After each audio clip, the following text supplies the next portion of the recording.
Welcome back in this video. In this video, I will teach you question number 11, which belongs to class 7, concise maths, and it's for exercise 11b. So over here, question number 11 says subtract minus 5a square minus 3a plus 1 from the sum of 4a square plus 3 minus 8a and 9a minus 7. So over here, you can see from question number 11 onwards to till question number 21, there are word problems. But these are not real word problems. ये जो है थोड़ा बहुत लगती है देखने में, these are not so proper actual word problems. You can say semi word problem. Over here कुछ इसको थोड़ा सा जो है क्वेश्चन को सिंपल, बहुत सिंपल क्वेश्चन है, इसको उन्होंने जो है थोड़ा सा वर्ड प्रॉब्लम के रूप शेप दे दी है, और अदरवाइज और कुछ नहीं है इसमें. What the question wants to say? Subtract minus 5a square minus 3a plus 1 from the sum of 4a square plus 3 minus 8a and 9a minus 7. Over here what you have to do is you have to add these two things, add these two expressions. इनको expression बोलते हैं, और इस expression को जो इसका total आएगा, जो भी आएगा उसको जो है फिर इससे subtract भी करना है, यानी कि सॉरी मतलब जो है इसको ओवरऑल जिसका जितना भी टोटल आएगा उसको जो है इसको आपस में माइनस करना है हमें. तो इससे हमें जो है उस टोटल को माइनस करना है. तो जो है पहले मैं उसका सब निकालता हूँ.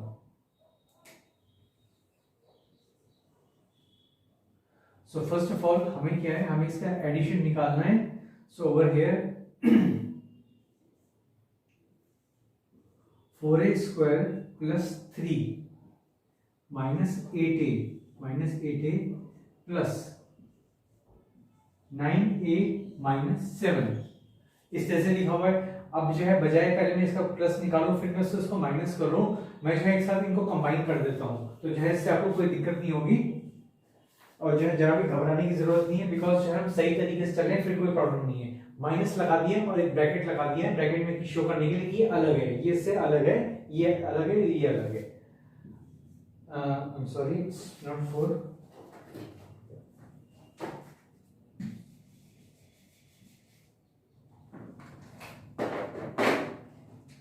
It's your minus 5a square minus 3a plus 1.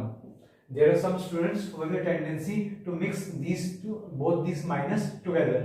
इनको कंबाइन कर देते हैं. कुछ स्टूडेंट्स की ऐसी हैबिट होती है, जिसे माइनस 5a स्क्वायर है तो उसको वो ऐसी गलती समझ लेते हैं कि ये वाला माइनस है, यानी कि वो ये माइनस हटा के बस खाली अकेला माइनस छोड़ देते हैं. ऐसा नहीं है, ये अलग है और ये माइनस अलग है. हमें इसने हमें पूरा एज इट इज ब्रैकेट में उतार दिया है ताकि जो आपको कोई परेशानी ना हो. 4a square plus 3 minus 8a. बार बार चेक कर लीजिए, कंफर्म कर लीजिए कि नहीं कुछ गलत तो नहीं लिख दिया आपने, अदरवाइज क्वेश्चन मेरा भी गलत हो सकता है, फिर आपका तो क्यों नहीं होगा. सो 9a माइनस 7 ठीक है, बिल्कुल सही है.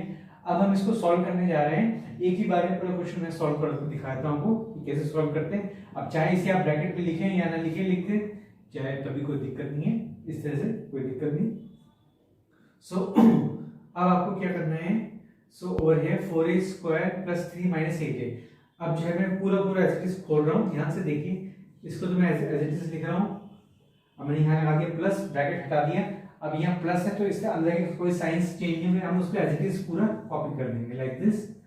अब जो है ये बिकॉज ऑफ दिस माइनस, अब ये माइनस होने की वजह से ये सारे साइंस जो है चेंज रहेंगे. So minus 5a square will become plus 5a square. And make sure कि जो माइनस है ये डिसअपियर हो जाता है. जब एक बार आप इस ब्रैकेट को खोलते हैं तो सारा जो है ये माइनस जो है डिसअपियर हो जाएगा. फिर से कोई लेना देना नहीं, यहाँ पे नहीं लिखना है, हमें सिर्फ अंदर में लिखना है. माइनस 5a स्क्वायर बन जाएगा प्लस 5a स्क्वायर, और माइनस 3a बन जाएगा प्लस 3a, और प्लस 1 बन जाएगा आपका माइनस 1 लाइक दिस. अब ये क्वेश्चन पूरा रेडी है, अब आप इसे आराम से सॉल्व कर सकते हैं. There are many identical terms, यहाँ पे आइडेंटिकल टर्म्स दिखाई दे रहे हैं मुझे. सो पहले नंबर में 4a स्क्वायर लेता हूँ. 4a स्क्वायर से देखिए मैच करता हुआ ये दिखा मुझे 4a square plus 5a square. मैं इनको बगल बगल लिख रहा हूँ ताकि सॉल्व करने में कोई दिक्कत ना हो. सो ओवर हियर अब जो है मैं चाहूँ ये चलिए मैं प्लस 3 लेता हूँ क्योंकि ताकि कंफ्यूजन ना हो. आप 8a भी ले सकते हैं, पहले मैं प्लस 3 ले रहा हूँ ताकि कोई दिक्कत ना हो. अब ये माइनस 7 और जो है आपका माइनस 1 ये हो गया. अब माइनस 8a मैंने ले लिया. माइनस 8a से क्या मैच कर रहा है, प्लस 9a मैच कर रहा है, प्लस 9a मैच कर रहा है, और प्लस 3a मैच कर रहा है. अब मुझे चेक करना कि जो है मेरा सारा हो चुका है, मैंने सब कुछ आई हैव ऑलरेडी टेकन, लेकिन जो है मुझे एक बार अगेन कंफर्म करना है कि कुछ कोई ऐसा नहीं कोई स्टेप छूट गया हो. For that purpose I will count all the terms in this previous step. 1 2 3 4 5 6 7 8. 1 2 3 4 5 6 7 8.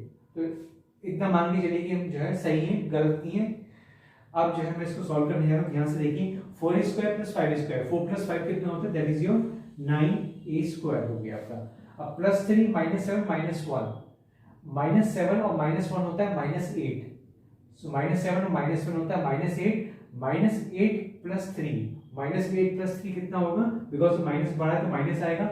Minus 8 plus 3. 8 में से आपको 3 माइनस कर देना है और जो है इस तरह से लिख देना. अब माइनस का निशान जरूर एक लग जाएगा. अब जो है अगला है minus 8a plus 9a plus 3a.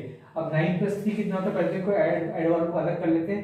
9 plus 3 होता है दैट इज योर 12. 12a हो गया. अब 12a माइनस 8a. भाई चाहे 8a में इधर लिखो माइनस 8a या इधर लिख दो, बात एक ही है. प्लस 12 ये इनको ऐड करा plus 12 minus 8 plus 12 minus 8 plus 12 यानी कि 12 में से 8 गए कितना बचा? That is your 4. तो 4a आपका ये इस तरह से हो गया. अब जो पीछे आंसर दिया हुआ है, पीछे जो है answer that is 9a square. I think ये दिया हुआ है प्लस 4. इन्होंने a वाले को पहले लिख लिया यहाँ पे, फिर बाद में अंत में सबसे अंत में जो है नंबर को यहाँ पे लिखा गया है. तो सीक्वेंस वाइज चलते हैं ये लोग जो है. पहले जो है डिसेंडिंग ऑर्डर में चलते हैं. तो डिसेंडिंग में यानी कि a स्क्वायर इसकी डिग्री बड़ी है. अब a यहाँ कुछ नहीं है तो इसका मतलब यहाँ खाली है, 1 है. यहाँ 1 है, इसका मतलब 1 है. तो यहाँ पे कि 1 है और जो है फिर अंत में नंबर आ गया जिसमें जो है कोई भी जो आपका कॉन्सोनेंट जो है इसमें नहीं दिखाई दे रहा है. एबीसीडी यानी कि एबीसीडी कुछ भी नहीं दिखाई दे रहा है. तो इसलिए जो है ये सबसे आखिर में लिखा गया. So this is your answer 9a square plus 4a minus 5. So this was all in the video. Thanks for watching and see you in the next video.